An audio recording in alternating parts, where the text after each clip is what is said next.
Welcome back. You're watching Make in India, New Deal for Defence, and today we're looking at the capabilities of Tata Motors in this sector. While only 2 MAKE programs have gone beyond the stage of expressions of interest, those were related to the electronic and software segments.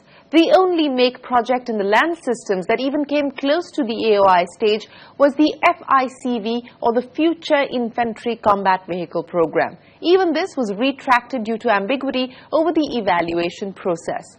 The government is now expected to come out with the EOI for the FICV project under the MAKE program. But the MAKE program itself is embroiled in an IPR controversy. Sajit Mangat speaks to Vernon Narona at the Tata Motors Mine-Protected Vehicle Factory to find out more. Thank you for having us at your facility. I want to begin by asking you what all is manufactured in this facility. In this facility, we are concentrating mostly on the hull-based vehicles, like the mine-protected vehicle. It's built on a monocoque hull. Okay. Or the Kestrel there's also a monocoque hull. Or we have any other vehicles that will come with a monocoque structure will be built in this facility. This segment is basically the transformation that has which Tata Motors has done after 2003, right? Yeah, this segment is purely military and security forces customers only.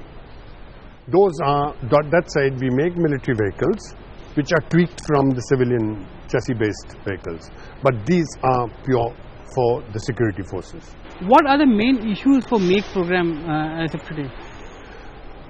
I think in the MAKE program, some progress has been made in awarding 2 contracts. One is the TCS, Tactical Communication System, and one is the BMS. Yeah. But in the land systems, we are eagerly awaiting for the EOI to be issued under the MAKE program for the FICV. Okay. It was issued a couple of years ago, but it was retracted, and now they are about to issue it again. It's a military contract.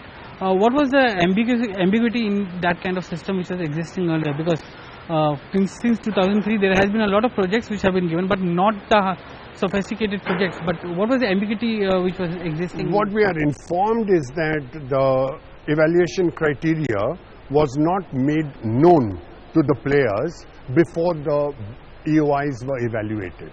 Okay. So this time they are going to be very careful, and I believe they have already determined what are the evaluation criteria.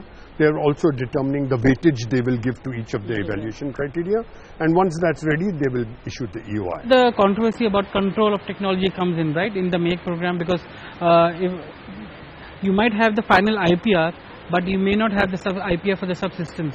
Yeah, so we can get the IPR in a way for the lower generation subsystems, and then we can work on that and improve and create some post-contractual IPRs through a joint development, and upgrade the system as we go along. So what the private sector is asking for is flexibility in terms of first generation of product for IPR, and in the second generation the private industry can build up on the first generation to create its own IPR. To develop that. Take that as the first stepping stone and to move up the technology. Is the government receptive to such a thing? They've employed a nice committee, a good committee of 10 eminent people, and they're taking suggestions from everybody. So I'm sure the committee will be able to take our suggestion and effectively trade off what they want now and what they want in the future, and kick off the industry. Let's start making Mark 1 of anything, and then progress to Mark 2, Mark 3, Mark 4.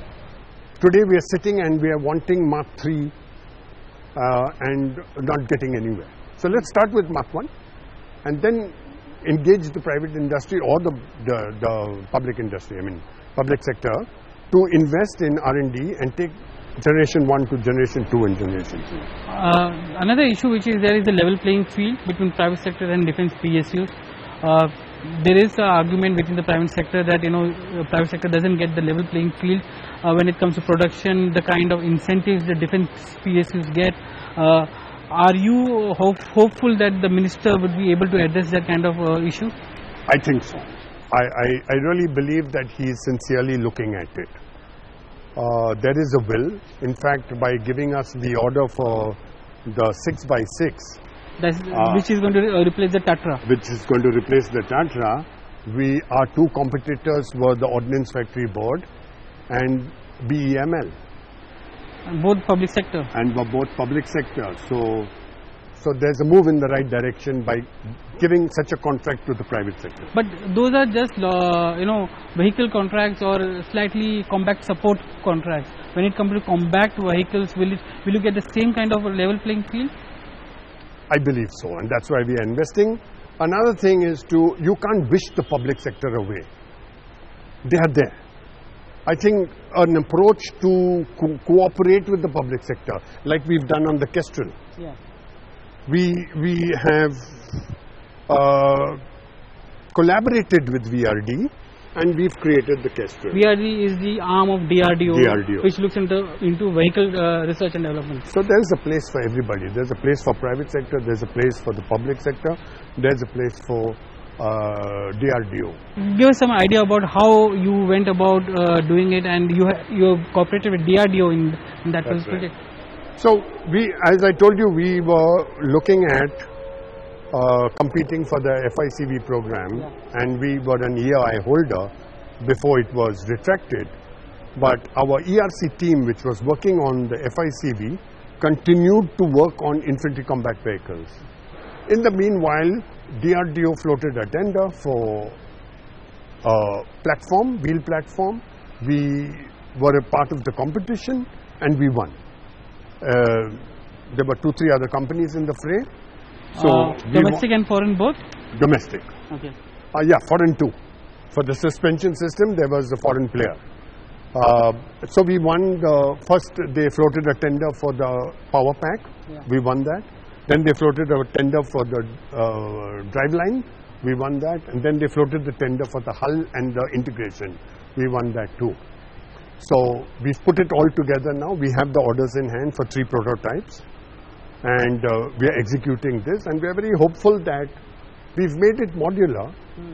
So, for example, if DRDO and the OSB get together and put the BMP turret on this, then this platform is good to go. Varun, thank you very much. Thank you, sir. Well, that is the story of Tata Motors and its play in the defence sector. On that note, it's time for us to wrap up this episode of Make in India New Deal for Defence. From the entire team, goodbye, many thanks for watching. See you again, same time, same place next week.